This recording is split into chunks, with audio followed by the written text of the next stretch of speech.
Hello everyone. In this video, we are going to discuss about how to read Spark query plan. And this is something very fundamental to Spark. It basically helps you understand how Spark does things internally under the hood. And it is also very crucial for you to understand this before doing any kind of Spark optimization, right? So let's get started. So we are going to go through a series of code snippets and we are going to try to analyze what is the query plan that Spark gives us. So let's get started. So here I'm basically trying to import a few modules and setting up the Spark session over here. And these are the two data sets that we are going to use for all our code snippets below. So the first one is the transaction data set, and let's see how the transaction data set looks like. So it basically contains the customer ID, transaction ID, and then some other details about the transaction, basically some details on the city, and then we have the customer data set. The customer data set basically looks something like this: the customer ID and then all the other details about the customer. Now, before we dive deep into the Spark query plans, let's first try to understand what Spark is going to do. What is the process for generating the plan, right? So basically, what Spark does is that it takes in all of the code that you give, that you write, and what it tells you is that, okay, I am going to first check your syntax, right? Whatever code you've written, I'm going to first check whether it's syntactically correct or not. And once it has verified that your syntax is correct, it generates the unresolved logical plan, right? That's the first step. Now, internally, it has a structure which is called a catalog, the catalog over here. And in this catalog, it maintains details about what are the tables, what are the data frames, what are the columns in those tables, what are the data types, and so on, right? So imagine you writing something like select a comma b from table 1. It is going to check whether this table 1 exists or not, and whether the column a comma b exists in that table or not, and it is going to do this for all of the data sets and the column. Once it verifies that this is correct, it is going to generate a logical plan. And once your logical plan is generated, it is going to go through something called the Catalyst Optimizer, and it is going to do a few optimizations. Some of the examples of those optimizations are filter push down,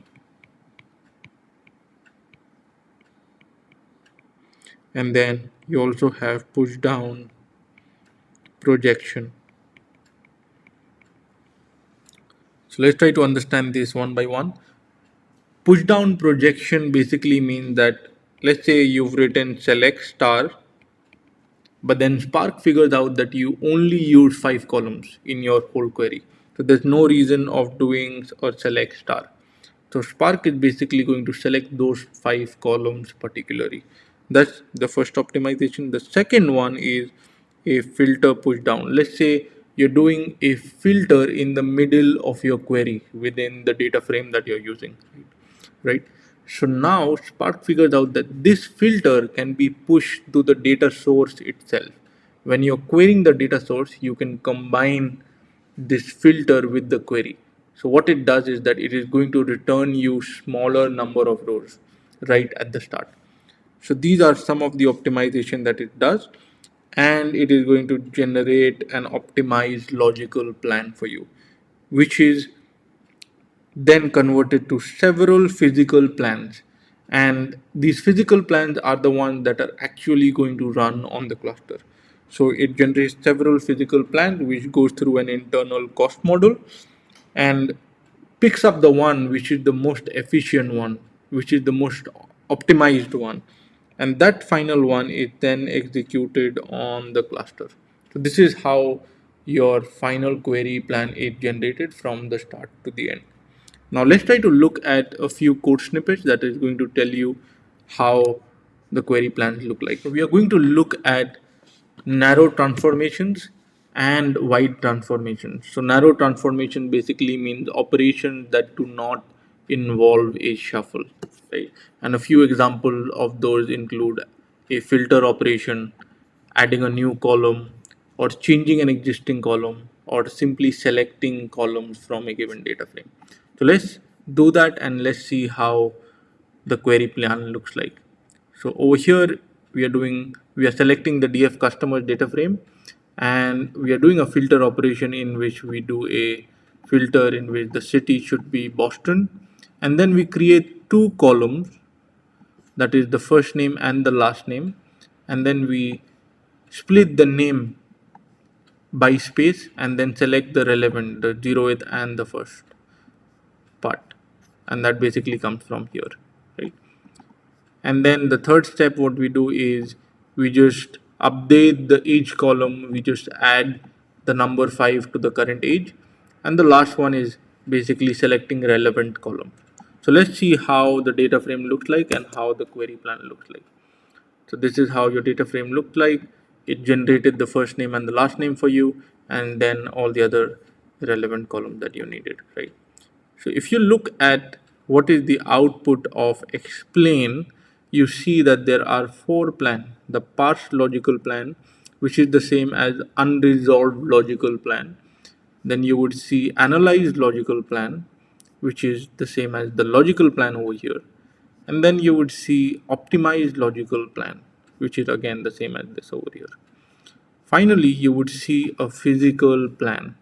So this physical plan is the one that we are going to discuss and talk about, because this is the one which is going to be executed on the cluster. So let me copy this plan and put it here so that it's easy to read. So what we see over here is that step is a file scan. Now, of course, in order to run something on the customer's data frame, it has to first read the data frame, right? And that's the Parquet file. So it says file scan of Parquet, and then it tells you all of the columns that are present in the Parquet file, right? Now the second step is a columnar to row. So as some of you may know that a Parquet is a columnar data set. It stores data in a columnar format. Now what Spark does is that it anticipates that converting from a columnar to a row format is going to be easier for all of the transformation downstream, and that is the reason why it does this, right? Now what we see is a filter operation, and we've also done a filter in our code, right? So this is the filter that we've done, but we've only done a filter on city equals Boston, and that is what we see over here. So city equals Boston, but this part is added by Spark on its own, right? So you see that is not null city, this part is added by Spark on its own and the part of its optimization. Now, where does the other step go? All of these steps, where do they go? So they basically come in the project part, right? So you see that we are selecting customer ID, the customer ID over here, and then we are selecting the first name. So the first name appears over here, and the operation to compute first name appears together with it. So it does a split, and then it selects the 0th part, right? The first part. Similarly for the last name, similarly for age, adding 5 to the age, and then we selected all the other names, all the other columns, right? So this is how your physical plan looks like for a simple operation like this. Now let's look at a few other wide operations. And the first one of it is a repartition, right? For those of you who don't know what a repartition is, repartition simply means distributing your data, right? So let's say you have your data set within 5 partitions and you want to distribute it to 10 partitions. So you would simply do a dot repartition and put in the number 10. So what it would do is that it would just redistribute the data to 10 partitions. So here we see that we have 13 partitions originally, and to find that we simply do a .rdd.get num partitions. And now what we want to do is we want to redistribute it to 24 partitions. So the code for that is simply this one over here, and I've added an explain true to understand what is the plan going to look like, the query plan going to look like. So here again we are going to look at the physical plan, and let me copy it over here again. So here we see again it would of course read in the file as a first step, and then it would do an exchange. Exchange basically refers to a shuffle. So repartition would involve shuffling of data across the partition. And then we see something which is called round robin partitioning, and you see a number 24. So 24 is our desired partition that we specified over here. Round robin partitioning basically is a partitioning scheme which decides how your data is going to be distributed. What it tells you is that your data, the logic that is going to be followed is going to be something like this. So let's say this is your partition 1,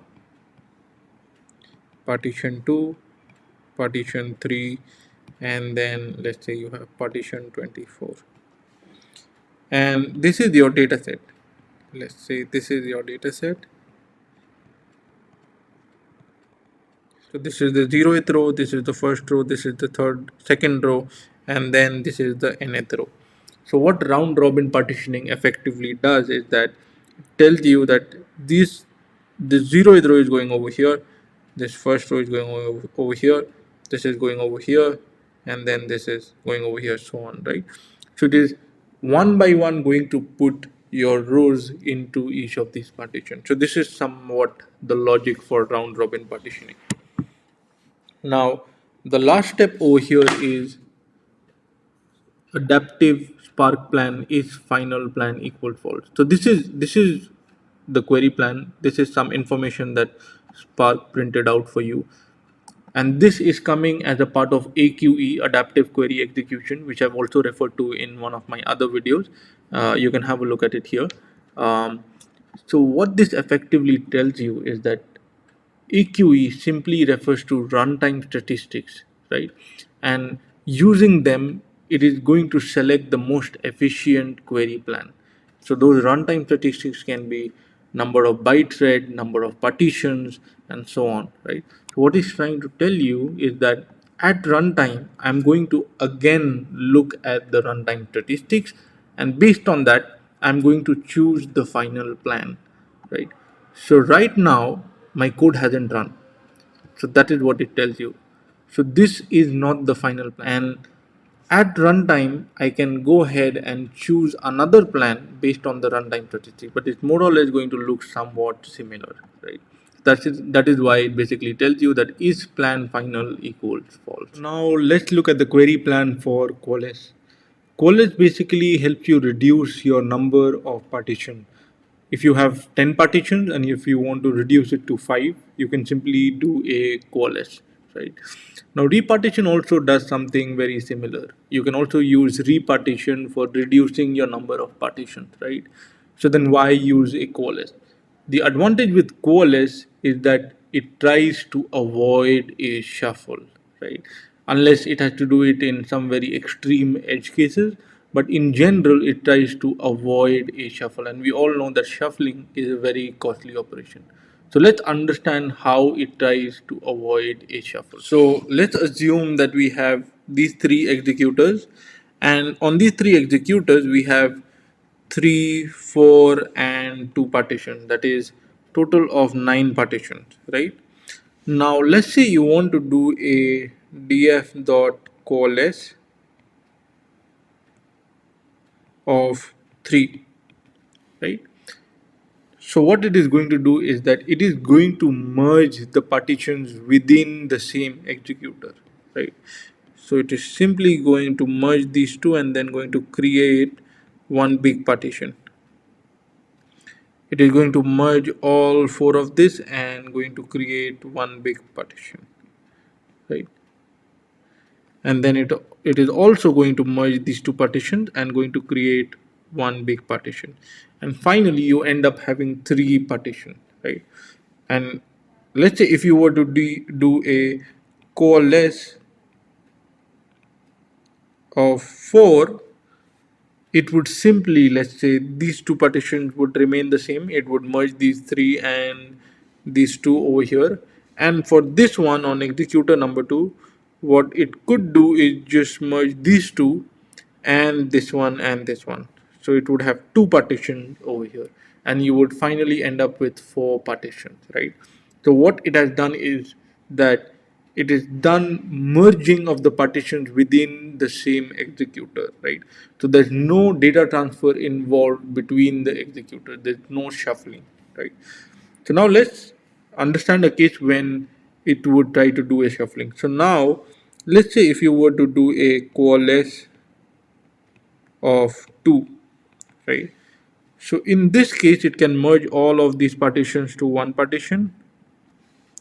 It can do the similar thing over here as well, but then you still have partitions over here. So it would have to move this partition somewhere, either over here or over here, either both of them over here or both of them over here, or just one of it over here and one of it over here, right? So those are the options. And when it is able to do that, it will merge all of the stuff which is there in this executor, and then it will also merge all of the stuff in this executor, right? So in this case you see that it had to transfer the data from this executor 3 to the other executors, right? And in this case, in such cases where you do a aggressive reduction in the number of partitions, you would see a shuffle, right? So now let's have a look at how the code looks like. So here we have 13 partitions, and let's say we do a coalesce, and let's have a look at the plan. So it reads the file as you can see in the first step over here, then it does a columnar to row, and finally it does a coalesce of 1, right? So it seemed that all of the 13 partitions were there in the same executor and it merged all of it, right? So a very important point to note over here is that when you do a repartition, when we do a repartition, a partitioning scheme is involved, which is round robin partitioning over here, for example, right? But when you do a coalesce, there is no partitioning scheme involved.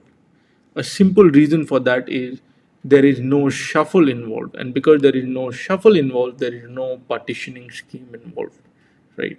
Okay, so let's understand how the query plan is going to look like for a join. So here I'm disabling a broadcast join because I want to do a sort merge join. So we are joining the transaction dataset with the customer dataset. It's an inner join on the customer ID. So here we see this is the physical plan and this is quite large. So let's try to understand it one by one. We always read the query plan from bottom to top, and we see that this is a file scanist and it's trying to read the customer dataset, and here you see that it's doing a filter not null on the customer ID, right? It does a filter not null on the customer ID, which means that it is trying to chuck out all of the customer IDs which are nulls, and this is done as a part of its own optimization, right? Because we haven't explicitly added any not null condition over here, right? And then it does a shuffle signified by the exchange over here. The number of shuffle partition is 200, and it does a hash partitioning. We are going to understand in detail what exactly hash partitioning is. It would simply mean that the same keys end up in the same partition, right? Now once the same keys have ended up in the same partition, it does a sort, and finally it would do a join. It repeats all of the steps for the second data frame as well, and finally it does a sort merge join, right? Once the join is done, there is a project operation which is going to give me the relevant columns after the join, right? So that's all of the steps that it follows to do a sort merge join. Let's understand what exactly is meant by hash partition. Let's assume that you have two data sets, right? As in the example, the transaction data set and the customer data set, right? And both of them have this column called customer ID. A customer ID in the transaction data set would simply mean that a customer has done a transaction, right? And this is the list of all possible customers. So this something like 1 1 2 2 3 4 5 6 and so on, right? And this would be 1 2 3, it would contain more or less all the customers and so on, right? Now when these two data sets are being joined, a shuffle is going to happen, and during a shuffle the data is going to sit in the shuffle partition, right? And let me draw it something like this. There are going to be 4 shuffle partitions.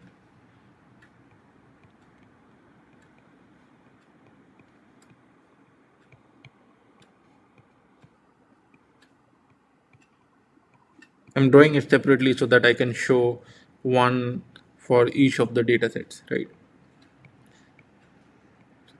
So now when the shuffle happens, we have to decide which row is going to which partition, right? So the simple logic which is going to decide looks something like this. It is going to be hash of your key. Now this is generally going to give you a big number. Using this big number, I cannot understand which of the partitions I should go to, right? So I simply do a mod shuffle partitions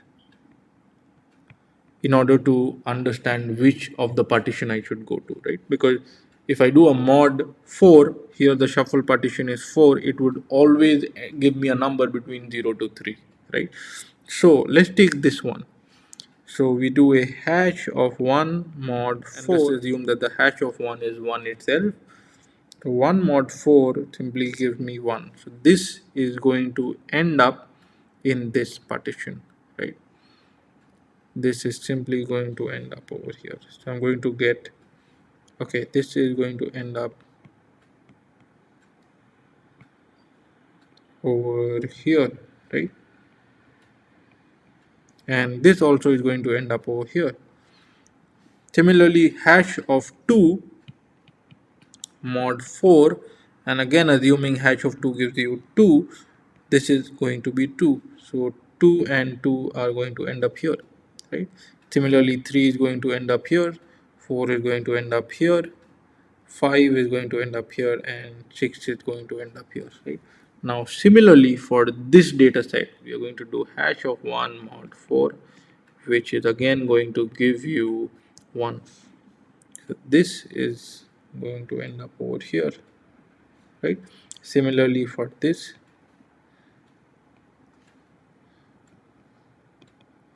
now this is what hash partitioning is. It basically hashes your join key, or let's say if you are doing a group by, it hashes your group by key, and then it tells you which partition the row should go to, right?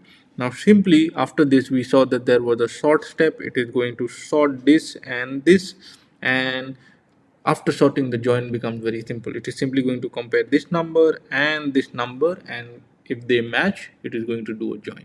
Yeah. So now let's understand the query plan in group by operation.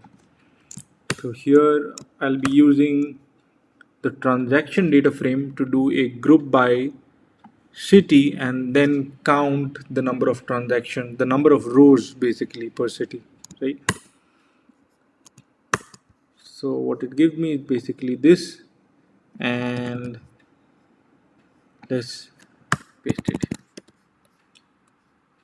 So it's a file read first, and then you see it does something interesting, which is a hash aggregate, right? And then the keys is the city. We also group by the city. The function is a partial count, and the output is the city comma count. So let's understand what this hash aggregate means. Let's assume that you have 3 partitions, right? And in those 3 partitions you have the city A, B,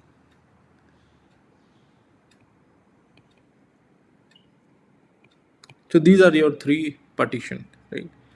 Sitting on 3 of the executors, E1, E2 and E3. So now what it does is that before shuffling the data, what it wants to do is that it wants to do a local count, right? So what it does is that it is simply going to give you a of 2 because a is present 2 times, b 1, this is on executor 1, on executor 2 it is going to give you b2, c1, and on executor 3 it is going to give you a1, right? So that is what a partial count means. So it simply means that it is doing a count locally before doing a shuffle, right? Now this is helpful because it doesn't shuffle all of the A's. Shuffling all of the A's would become difficult, right? And it is not needed as well, right? You do it's basically dividing and conquering. You are simply counting all of the data that is present on one of your partitions locally. Now once that is done, it simply shuffles all of the data, and when the shuffling has been done, the same keys come to the same partition, right? So after the shuffling is done, what would happen is all of the A's would end up in the same partition. Let's say E1, E2, and E3 are still the same. This would, let's say, come over here. This also comes over here. B, let's say, goes to E2, and then E3 basically contains C1, right? So this is how your data is going to look like after exchange hash partitioning, after a shuffle, right? Now what is going to happen is a final count. So you see there is a hash aggregate again, and the key by which we are going to count is the city, which is A over here, and you do a final count. So this would give you A3 finally, this would give you B3, and this would give you C1, and that would be your final answer. Let's look at another example. So over here, instead of a group by city, what we are going to do is we are simply counting the transaction amount per city, right? We are doing an f dot sum on the amount, and let's see if this looks any different. Let me paste it here. Again, it's just reading the file, and now you see is almost doing the same thing. So per city it is going to do a partial sum, right? Whatever city is present in one of the partitions locally, it is going to do a partial sum, and once that partial sum is done, it is going to exchange, it is going to shuffle all of the data, and then finally do a sum over here, the hash aggregate over here. Yeah, so it's almost similar to what it was doing earlier. So let's take a slightly different example for a group by operation, and here what we want to do is we want to find out the distinct cities in which a customer has done transaction, right? So for that we simply group by the city and we do a count distinct of the city, right? So let's see how the query plan looks like. And this is how your query plan is going to look like, and let me just paste it here. So as you see, this query plan looks a little different from the other query plans because it has quite a number of hash aggregates, right? This is the first one, second one, third one, and then a fourth one. And you also see two shuffles happening, the exchange hash partitioning, the one over there, and then this one, right? So let's try to understand this with an example, but the overall idea is to find out the distinct count at the local level, at the local partition level before doing the shuffling, and then finally finding out the distinct count at the global level. So let's take one example.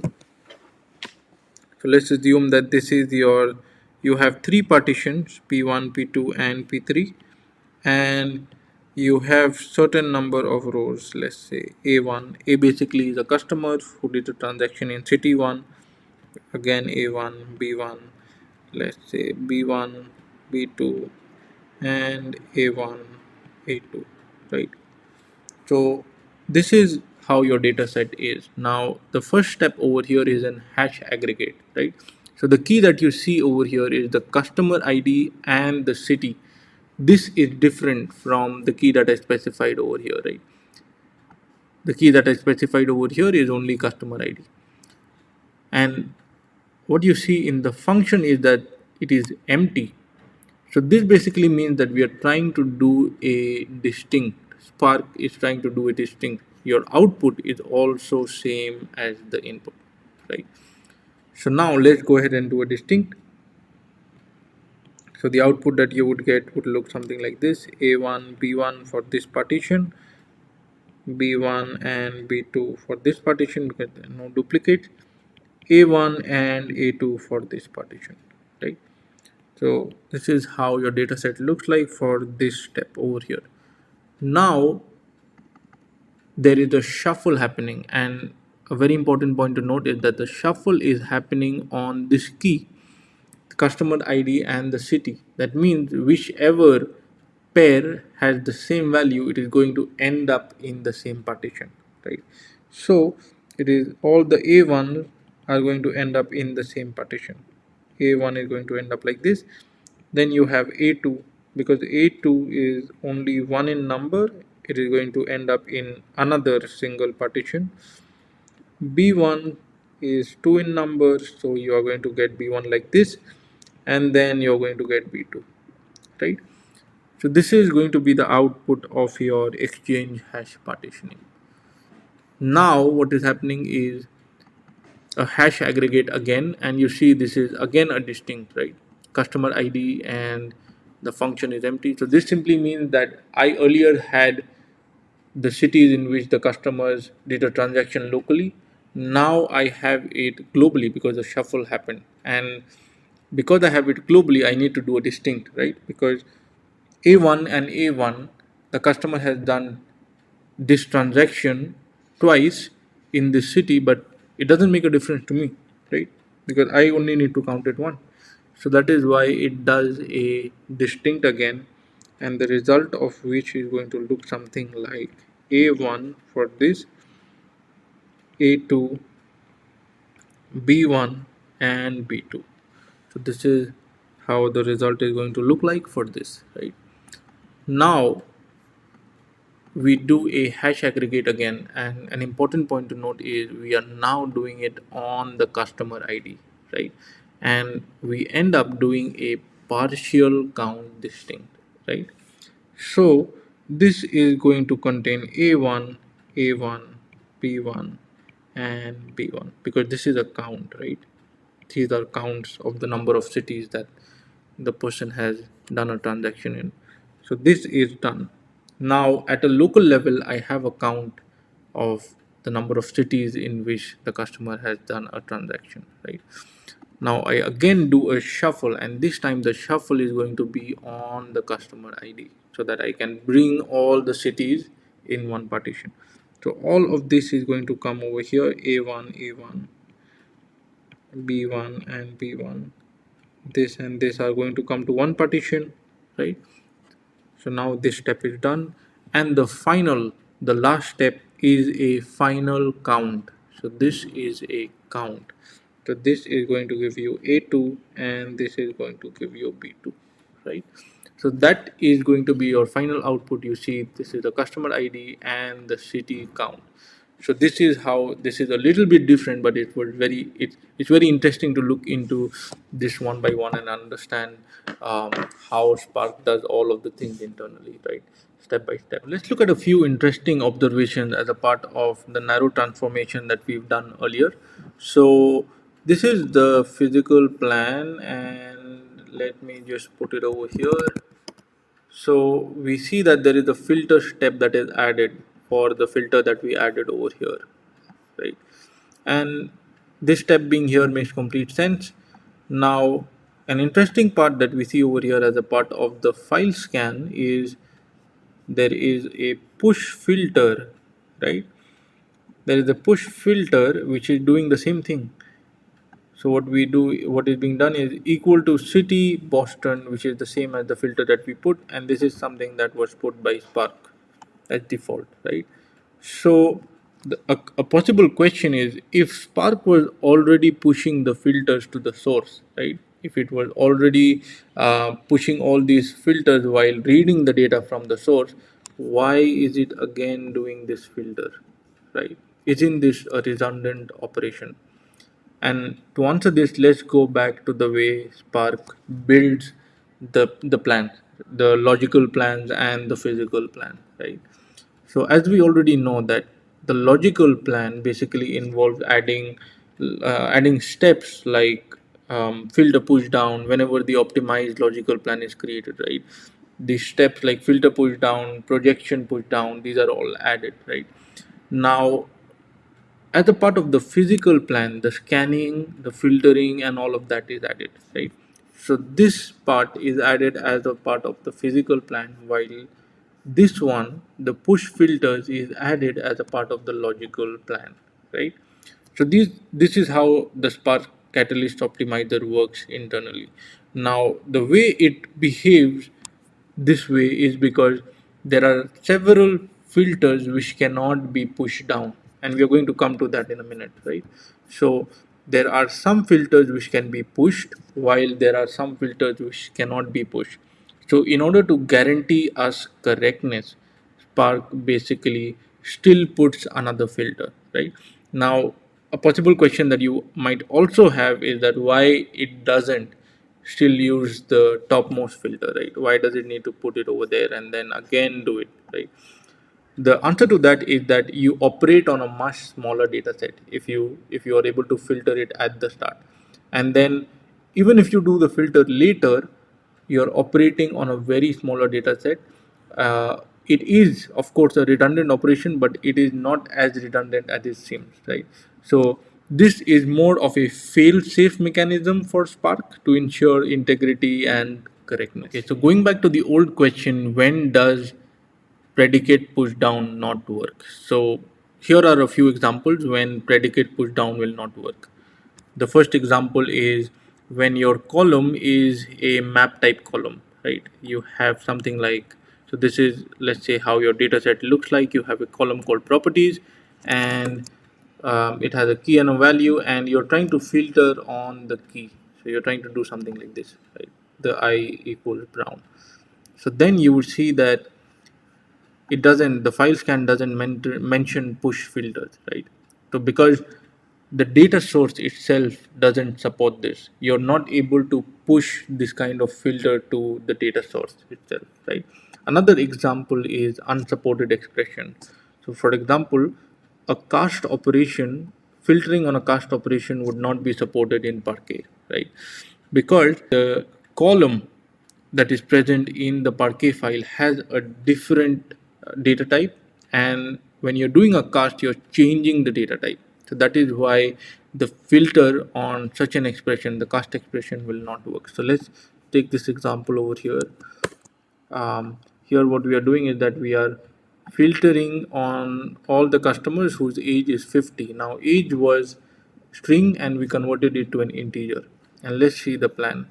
So here you see the file scan is happening, but you have a push filter. You do have a push filter, but then in the push filter it just is not null age, right? So it was not able to push the cast operation down to the source, right? Now again, this is very data source dependent. There may be some databases in which such type of filters can be pushed. So for those data sources, this kind of filters would be pushed down and it would still work. But again, it all depends on data sources, right? Okay, so I think that's all about understanding Spark query plans. I hope all of this makes sense. It's great to see that you've completed the full video. If you found value, please don't forget to like, share, and subscribe to my YouTube channel. Thank you again for watching.